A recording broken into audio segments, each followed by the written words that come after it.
John, for you, looking back at this entire season, what are your thoughts going through? You played a lot of games, obviously, for Stockton, got some opportunities in Calgary. For you personally, how'd you feel over the course of really your second full season of pro hockey? I thought that I think the best way to summarize, I thought that I played more to the standard that I hold myself to, and there's always room for improvement. I feel like I have a few more levels to go, but I think that last year, the missing an entire year took a little bit bigger toll on me in terms of consistency and I think confidence and stuff like that more than I wanted to admit to myself. So I think that was a big thing coming into this year, and that showed throughout this year and at both levels. And then this was a really fun team to play on, and it was a really fun team to play behind and play for. So it was a great year. We came up a little bit short, but it wasn't for a lack of effort.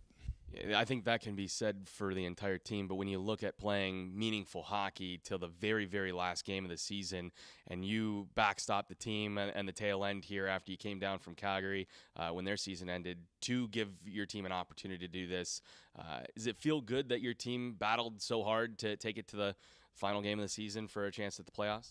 Oh, 100%. I think that when you get to that point where it's easy to look back and be upset that you put yourself in that position, or you can just accept it and battle all the way until they don't let you play anymore. I think that's what we did, and it's tough to come up a goal short and stuff like that.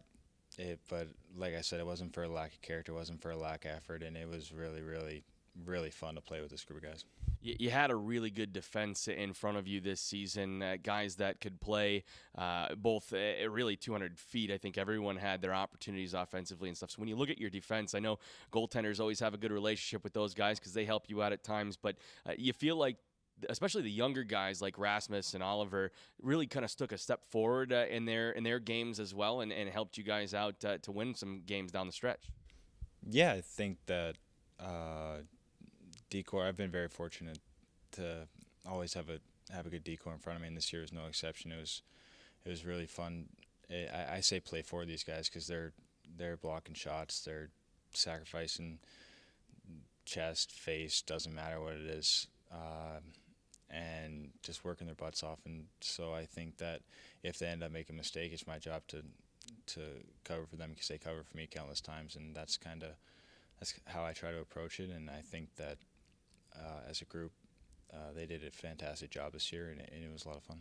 You get an opportunity at the NHL level, and you get also an opportunity to learn from a guy like Mike Smith. I think both you and David really kind of certainly could take a few things from a guy who's had that kind of longevity in his NHL career. So when you look at what you were able to take away from him, what was a couple things that maybe you were able to either employ into your own game or preparation from Mike this year?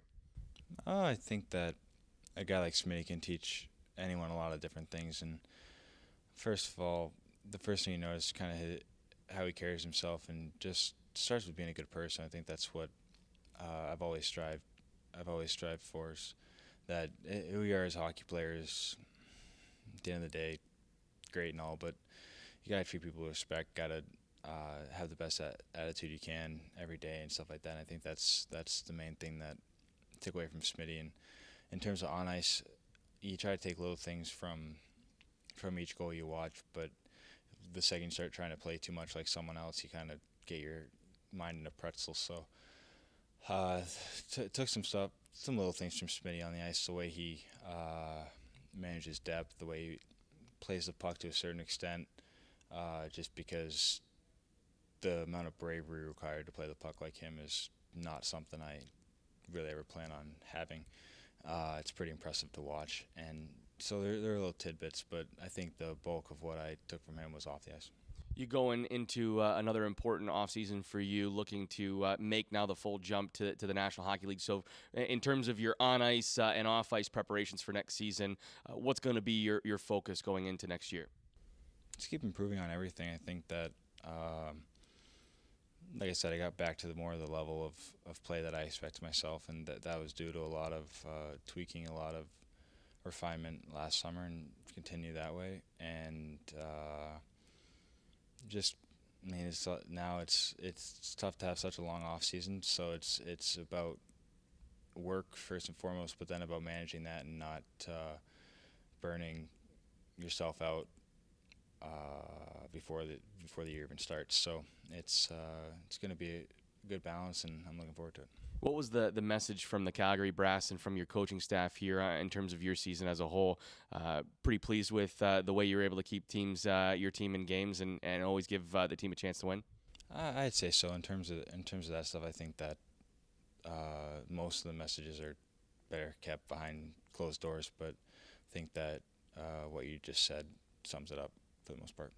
For you now, get a little bit of time away from hockey, though, as you mentioned, kind of clearing your mind and getting some of that rest and recuperation. So any fun off-season plans that you're looking forward to this year? No, I'm not in terms of that stuff, I'm not a big planner. I kind of just take it day by day and I don't know, see what happens. Never been a big tourist or anything like that, so we'll see if anything shakes out. I know you're a big enthusiast of driving, so you're not even planning any kind of road trips right now. You have a road trip going back to Maine. You looking forward to that? Oh yeah, I'm excited. I don't know how my girlfriend will feel, but I'm 3,500 miles. Can't come soon enough.